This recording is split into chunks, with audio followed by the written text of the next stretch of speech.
What if I told you there's one simple movement that quietly predicts how long you'll stay independent? Not your step count, not how fast you can walk, but whether you can sit down and stand back up on your own. If you're over 60, you already know this. It's not running marathons that keeps you free. It's the small everyday things. Getting off the couch without rocking 3 times, standing up from the toilet without grabbing the edge, lowering yourself into a chair without dropping the last few inches. All of those are forms of one powerful exercise most older adults either avoid or underestimate: the squat. But here's the good news. You don't need to do gym squats. You don't need heavy weights. You don't even need to go low. You just need simple, senior-safe squats done the right way, at the right depth, with the right support. In this video, we're going to walk through why squats may be the most important exercise for adults over 60, how to do them safely, even if you have sore knees or haven't exercised in years. Gentle progressions you can use to get stronger week by week. The common mistakes that cause pain and how to avoid them, and how to weave squats into your everyday life so they become a habit, not a chore. By the end, you'll know exactly how to use this one movement to protect your strength, balance, and independence for years to come. And before we dive in, I'd love to know, are squats already part of your weekly routine, yes or no? Tell me in the comments. It helps me understand where you're starting from. Why squats matter so much after 60? Let's start with a simple question. What does independence look like at 70, 80, or beyond? It's not about how many push-ups you can do. It's whether you can get out of a low chair without help, stand up from the toilet safely, sit down and stand up from the edge of the bed, lower yourself to reach a drawer, then rise without losing balance. All of those are squat-like movements.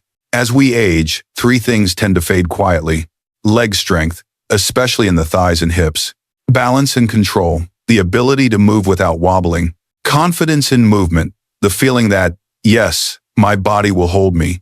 Squats directly train all 3. When you practice simple, safe squats, your quadriceps, front of thighs, get stronger so standing up feels easier. Your glutes, butt muscles, wake up, supporting your hips and lower back.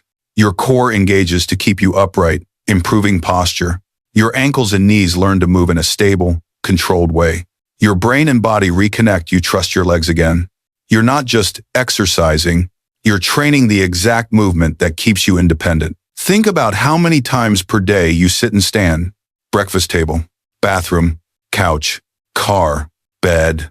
Every one of those is an opportunity to either get weaker or to use that motion as a simple, powerful strength exercise. What a squat actually is and isn't. Many people hear squat and picture young athletes in a gym with heavy barbells. That's not what we're talking about here. For older adults, a simple squat is just this: gently lowering your hips toward a chair, then standing back up with control. Nothing fancy. No deep drops. No heavy weights. When we strip away the intimidation, a squat becomes exactly what it should be: a natural movement your body was built to do. And that's our goal in this video, to help you reclaim that movement in a way that feels safe, supportive, and doable at your current level. Before we start the exercises, though, there's one thing we need to talk about: safety. Safety first. How to start squats the smart way. If you're over 60, your goal is not no pain, no gain. Your goal is no pain, gradual gain. Here are a few simple guidelines before you begin. Talk to your doctor or physical therapist if you have recent hip, knee, or back surgery, severe arthritis or osteoporosis, heart conditions or dizziness when standing. Warm up gently for 3-5 minutes. March in place. Roll your ankles. Circle your arms. Choose a safe space. Stable chair. No wheels, no soft cushions. Non-slip floor or a yoga mat. A nearby counter or sturdy table for extra support. Listen to your body. Mild effort and muscle warmth equals okay. Sharp pain, dizziness, or buckling knees equals stop and rest. You never have to push through pain. You can always modify, go shallower, or add more support. Now, let's get practical. Time to learn your first and most important variation, the chair squat. Exercise 1. Chair squat, your safe starting point. If you remember only one exercise from this video, let it be this one. The chair squat is simply a mindful sit to stand. You perform a movement you already do every day, but with intention, control, and just a few extra repetitions. How to do the chair squat. Set up your chair. Choose a sturdy, non-rolling chair. Place it against a wall so it won't slide. Starting position. Sit near the front edge of the chair, feet about hip width apart, flat on the floor, knees bent roughly 90 degrees. Cross your arms in front of you or reach them forward at chest height for balance. Stand up. Lean your chest slightly forward from the hips, not rounding the back. Press your feet firmly into the floor, especially through your heels. Exhale as you stand up slowly, without using your hands if possible. Try to come all the way up to tall standing hips extended, chest open. Sit down with control. Push your hips back as if you're reaching for the chair behind you. Bend your knees and lower slowly. Lightly touch the chair with your hips, then fully sit. Avoid dropping. Breathe. Inhale as you lower. Exhale as you rise. Start with 5-8 repetitions, once or twice a day. Over time, work up to 10-15 reps for 2-3 sets. If this feels too hard, place a folded towel or cushion on the seat to make the chair slightly higher. Use your hands lightly on the armrests or thighs for partial support. Even doing mini rises, lifting your bottom just a few centimeters off the chair and sitting back down is a great starting point. Each repetition is a message to your body. We are still doing this. We are still strong. Quick check-in and a small favor. If you're finding this breakdown helpful so far, this is a great moment to tap, subscribe, and turn on the notification bell. Here on True Senior Healthness, everything we create is focused on adults 45 plus and seniors who want to stay strong, mobile, and independent without unsafe workouts or confusing advice. If that sounds like you, subscribing helps us stay connected and helps this kind of senior-friendly content reach more people who need it. All right, let's add another version to your toolkit. Exercise 2. Wall squat, extra support, extra confidence. If balance is a concern or you feel nervous moving away from support, the wall squat is your new friend. This version keeps your back in contact with the wall, so you can focus on leg strength and joint control without worrying about tipping. How to do a supported wall squat. Position yourself. Stand with your back against a wall. Walk your feet forward about 12-18 inches, 30-45 centimeters. Feet hip width apart, toes slightly turned out. Slide down gently. Keeping your back against the wall, slide down slowly. Bend your knees only as far as feels comfortable. This might be just a small dip. Aim for your thighs at a gentle angle, not parallel to the floor. Shallow is fine. Hold the position. Keep knees in line with your toes, not collapsing inward. Gently tighten your belly muscles. Hold for 5-10 seconds to start. Slide back up. Press your feet into the floor. Slide back up the wall to standing. Repeat 5-10 times. Rest as needed between repetitions. As you get stronger, you can hold the lowered position longer, up to 20-30 seconds. Go a tiny bit deeper, never into pain. Use this as a strength and endurance drill for your thighs and glutes. What squats do for your health, beyond just strong legs? By now you might be wondering, is this really worth it?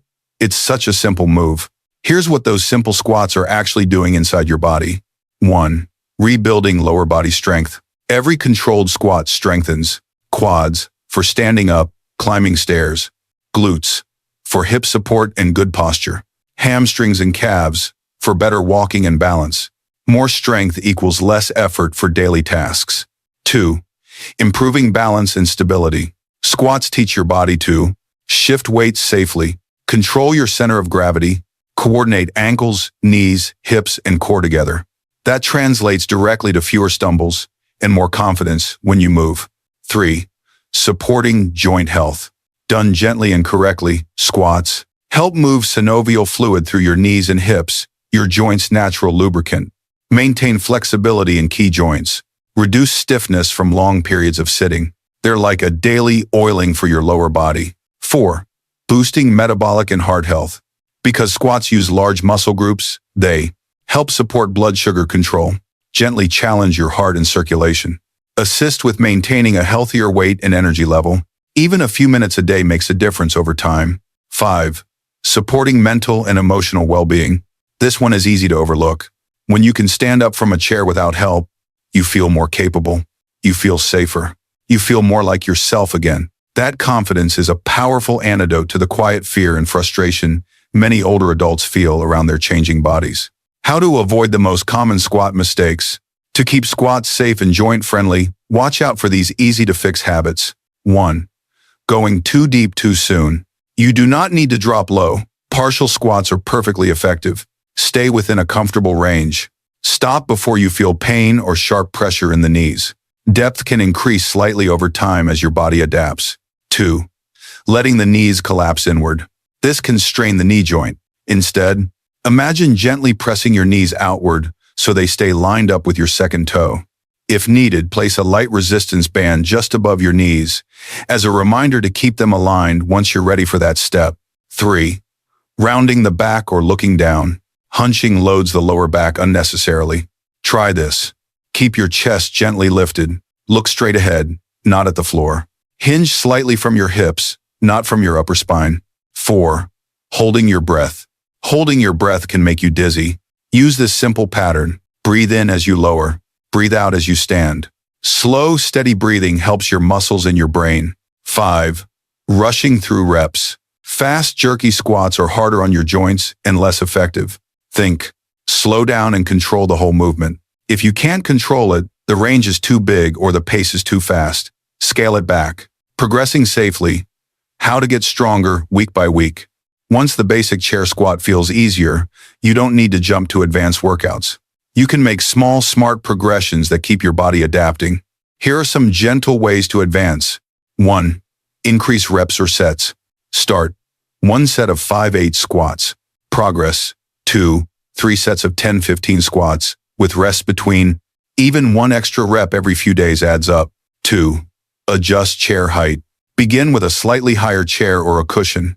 As you get stronger, remove the cushion. Eventually, move to a slightly lower chair to increase the challenge. 3. Add a light hold. At the bottom of the movement, pause for 1-2 seconds before standing. This builds control and strength, especially in your thighs. 4. Try a supported free squat. When you're ready, stand in front of the chair but don't fully sit. Lower yourself toward the seat. Stop just before touching. Stand back up. You can keep a fingertip on a counter or table for balance. 5. Add light resistance, optional. If you feel confident, hold a small weight, water bottle, or canned food close to your chest. Only if your joints feel good and your form stays clean. Weights are never required, but for some, they're a nice later stage challenge. How to make squats a natural part of everyday life. The easiest way to keep squats going is to tie them to things you already do. Here are some simple ideas. Morning routine. After brushing your teeth, do 5 chair squats. While you wait, waiting for the kettle to boil or the microwave to finish, use the counter as support and do a few squats. TV time. During commercial breaks, stand up and perform a set of squats instead of staying seated. Before bed, a short set of gentle chair squats can help keep joints mobile and circulation flowing. You don't need to block out a workout hour. You just need tiny pockets of intentional movement across your day. 5 squats here, 8 squats there. That's how strength returns. A real-life picture, what this can look like. I want you to imagine someone like this. Barbara is 74. She started noticing that getting off the couch took 2 tries. She always reached for the armrest before standing. She avoided low chairs because she wasn't sure she'd get back up easily. Her doctor mentioned strength training, but the idea of lifting weights in a gym felt overwhelming. So Barbara started with 5 chair squats, once a day, using the kitchen table for extra balance. The first week, her thighs burned after just a few reps, but she stayed with it. After 4 weeks, she could stand up from her chair without pushing off her thighs. She felt steadier walking up her front steps. She said, "I didn't realize how much I'd lost until I started gaining it back." She didn't join a gym. She didn't follow a complicated program. She just used a simple movement her body already knew and gave it her attention for a few minutes a day. That's the real power of squats at 60, 70, 80, and beyond. When to be cautious or get help. Squats are incredibly valuable, but they're not one size fits all. You should modify or seek guidance if you have severe knee, hip, or back pain. You've had recent joint replacement surgery. You've been told to avoid deep bending by your surgeon or therapist. You feel very unsteady, even with support. Options in that case. Use a higher seat and very small movements. Work with a physical therapist to personalize the movement. Focus first on seated leg exercises and balance work, then add squats later. There is always a version of movement available for you. The goal is never to force your body, it's to invite it gently back into strength. Your next step, 1 simple commitment. Let's make this practical. Here's a gentle challenge for you. For the next 7 days, do just one set of chair squats once a day. That might be 5 reps, 8 reps, or 10 if you're already a bit stronger. Do them slowly, with control, with your feet grounded and your breath steady. At the end of the week, notice, is it a little easier to get out of your favorite chair? Do your legs feel a bit more awake? Do you feel more confident when you stand? Those small changes are not imaginary. They're your body responding, saying, "Thank you, I remember how to do this." If this video gave you clarity or motivation, I'd love to hear from you. What's one thing you're going to start doing this week to take care of your legs and your independence? Tell me in the comments. Your answer might encourage someone else who's feeling unsure. And if you'd like more simple science-based exercises to stay strong, steady, and independent after 60, don't forget to like this video so more seniors can find it. Share it with a friend or family member who might need this. Subscribe to True Senior Healthness for more gentle, practical guidance made just for you. Remember, you don't have to be perfect. You don't have to move like you did at 20. You just have to keep showing up for yourself. One simple squat, one steady breath, one strong step at a time.